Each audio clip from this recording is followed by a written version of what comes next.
inspections a little bit. Okay, so I will go through the inspection myself. I independently will have the client go through the inspection too. I do want to know what it is that they are wanting done, but you have to be able to coach them through it. And so if you aren't aware, like if you just send them the report and you're waiting for them to come back to you with their recommendations, you're probably going to be in a world of hurt because you're not prepared, right? We have to like have our guard ready. Okay, so this is how I separate out when I'm looking through an inspection report. You've got one that's 80 plus pages long. I like to kind of categorize the things in the report. All right, and I'm visual, so I will print out the report and I will full on take the pages out. And this is like the pile of the things that are really important, the pile of the things that are like semi-important, and then there's like the junk. Okay, the stuff that's good to know, but we don't need to fix it.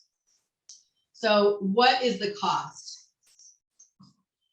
So if I'm representing of course, we're representing the buyer. I want to know which things are most expensive to fix, because I don't want to get my client into a house that they have to turn around and pay to fix something right away that's expensive. So I would like to try to milk that out of the seller if I possibly can, right?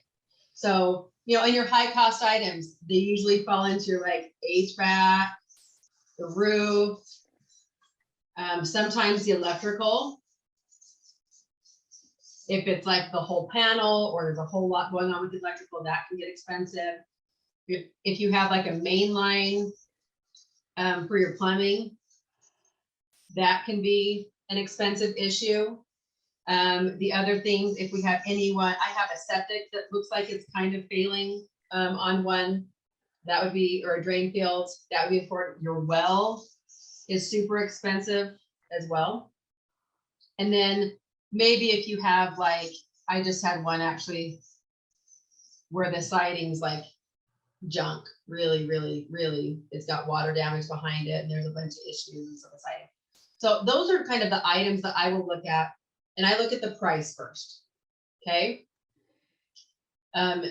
Then I also categorize things. I'll just write it over here. I'm drawing all weird today. I like to look at what's easy. What could the client do themselves? So this helps you to separate out and to coach your client. When they come at you with this laundry list of like, oh, I want everything done. Well, what can they actually do themselves? Can they caulk around the shower tub themselves? Pretty sure they can pick up a caulking gun and caulk the shower, right? And it's not something that's like urgent, immediate, causing damage, is going to leak. All these things can either start a fire, cause water damage, like not heat the house. We want their basic needs met, right? But if it's just something we have chipping paint in the inside of the house or the doors damaged or something, I mean, those are easy things that aren't going to cause them to have more damage done to the house, okay? So are they easy? The next thing I look at is what is the lender going to require, / that's the same thing as the appraiser.